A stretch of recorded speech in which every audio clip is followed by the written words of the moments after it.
इमरान खान साहब ने जो ट्वीट किया वो मैं आपके सामने रखता हूं जेल से, क्योंकि उनकी मुलाकात हुई उनके वकला के साथ, तो वो जो अंदर बातचीत इमरान खान साहब ने की वो बाहर आके रिपोर्ट हुई। अब क्योंकि इमरान खान की बहन नहीं मिली तो आसिम मुनीर का नाम आपको इस ट्वीट में नहीं मिलेगा, मैंने तो अभी नहीं देखा। दुनिया में निज़ाम हुकूमत की बुनियाद इखलाकियात पर होती है, ये इमरान खान साहब कहते हैं, जबकि पाकिस्तान का इखलाकी निज़ाम हर सतह पर मुकम्मल तबाह कर दिया गया है। जमहूरियत का हुस्न भी इखलाकियात है, लेकिन आसिम ला के तहत मौजूदा निज़ाम में इखलाकियात की पस्ती के तमाम रिकॉर्ड टूट चुके हैं। ये नाम आ गया जी आसिम मुनीर साहब का। कुरान पाक में बारहा अमर बिल मारूफ व नही अनिल मुनकर का हुक्म दिया गया है। इस हुक्म की पैरवी करते हुए पूरी कौम का फ़र्ज बनता है कि हक़ के साथ और बातिल के खिलाफ डट जाए। मौजूदा निज़ाम जुल्म और इखलाकी गिरावट की वजह जिस डगर पर चल निकला है, इसका खात्मा यकीनन इसी निज़ाम की तबाही पर ही होगा। कौम को पैगाम देना चाहता हूँ कि घबराना नहीं है, फतह आपकी ही होगी। अफगानिस्तान ना सिर्फ देरीना साथी है बल्कि बरादर इस्लामी मुल्क है। ऐसे में पूरी कौम और बिलखसूस खैबर पख्तूनख्वा हुकूमत का फ़र्ज बनता है कि मुश्किल की इस घड़ी में अफगानिस्तान के साथ इजहार यकजहती करें और जिस कदर मुमकिन हो उन्हें इमदाद फराहम करें। अली अमीन को एक मरतबा फिर से हदायत करता हूँ कि खैबर पख्तूनख्वा में अपने ही लोगों के खिलाफ जारी ऑपरेशन के खिलाफ खड़े हों।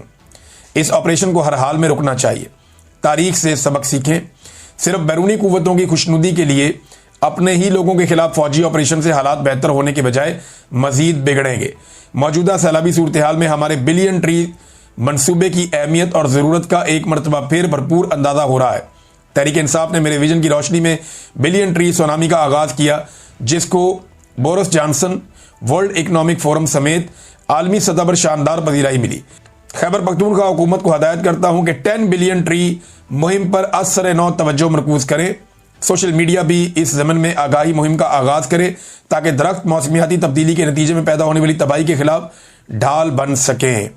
इमरान खान साहब के ट्वीट का दूसरा हिस्सा, तमाम मजहबी तालीमात, मुआशरती इक़दार और इखलाकी ज़ाब्तों के बरखिलाफ जिस तरह मेरी अहलिया पर जुल्म किया जा रहा है वो इंतहाई शर्मनाक है। इन पर यह जबर सिर्फ इसलिए किया जा रहा है ताकि मुझे तोड़ा जा सके, लेकिन मैं बुशरा बीबी को खसूसी खराज तहसीन पेश करता हूँ कि तमाम तर मसाइब और सऊबतें भी उनके अज़म को मुतज़लज़ल नहीं कर सकीं और वो मेरे साथ खड़ी हैं। पाकिस्तान की सियासी तारीख में इस कदर वफाशार खातून की मिसाल नहीं मिलती जो ऐसे जुल्म और जबर के बावजूद डट कर खड़ी हैं। और आखिरी इमरान खान साहब ने जो ट्वीट का हिस्सा है उन्होंने मुराद सईद के बारे में बात की है, बहुत इंपॉर्टेंट।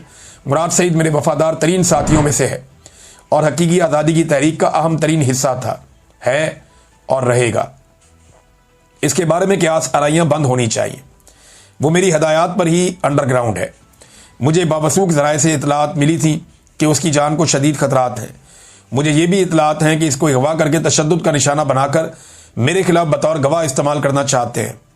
उसने अंडरग्राउंड होने से पहले भी और बाद में भी हर मौका पर मेरी हदायत के मुताबिक हकीकी आज़ादी की तहरीक में फ़ाल किरदार अदा किया है।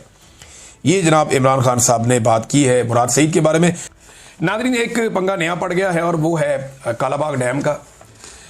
इसमें गंडापुर साहब ने एक स्टेटमेंट दे दिया हैरान कुन कालाबाग डैम के हवाले से, और आउट ऑफ द वे ही आ गए वो।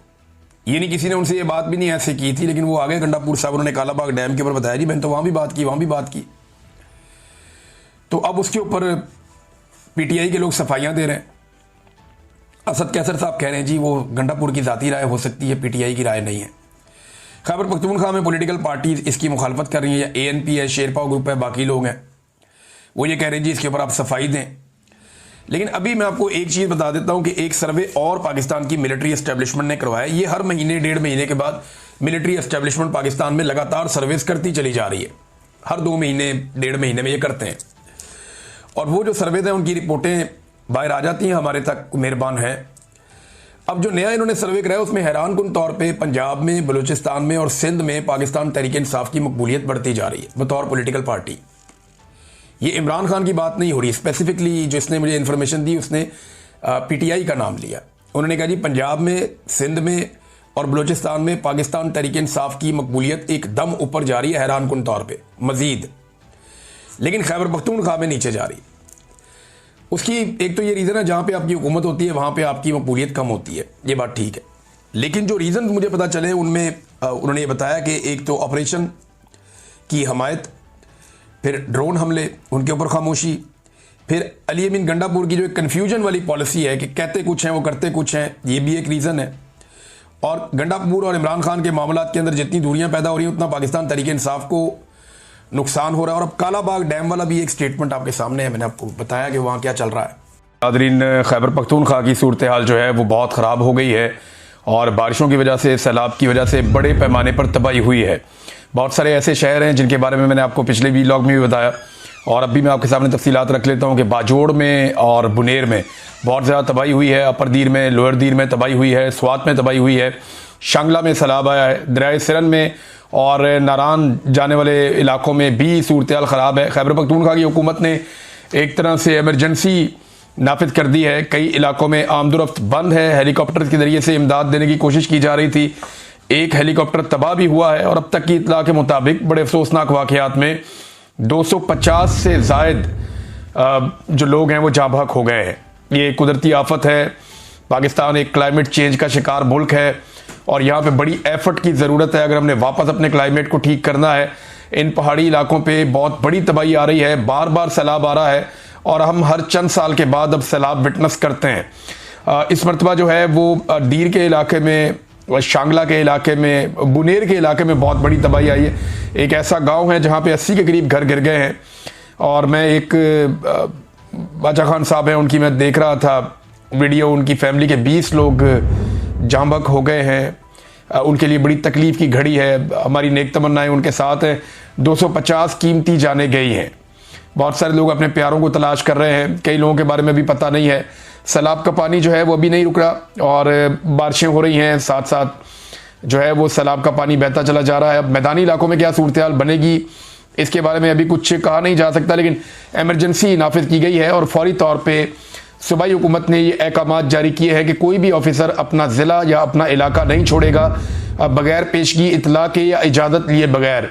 तमाम लोग अपनी ड्यूटीज़ पे मौजूद रहेंगे। एमरजेंसी का नफाज किया गया है और दूसरी जानिब फ़ौज ने अपनी एक दिन की तनख्वाह जो है वो मुतासिरीन सैलाब को देने का ऐलान किया है और साथ में जो फ़ौज मौजूद है खैबर पख्तूनख्वा में उनके लिए भी हुक्म दिया गया है वो इमदादी कामों में हिस्सा लें। अब पुलिस क्या तो फ़ौज क्या, NDMA, PDMA, जितने भी महकमे हैं, ज़िले हुकूमतें, रेस्क्यू की जो सर्विसेज हैं, उन तमाम को भरपूर हिस्सा लेना होगा इमदादी सरगर्मियों में। और साथ ही साथ जो शहरी हैं उन्हें भी, जिनकी सबसे बड़ी जो फोर्स होती है वो मकामी अफराद होते हैं।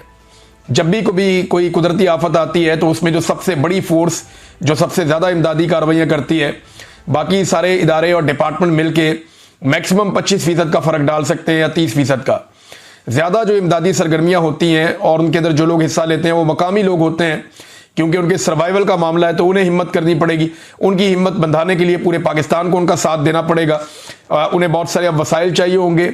मेरी लोगों के पास जो अनाज जमा था, जो खुराक जमा थी, वो भी अब उस तरह मौजूद नहीं है।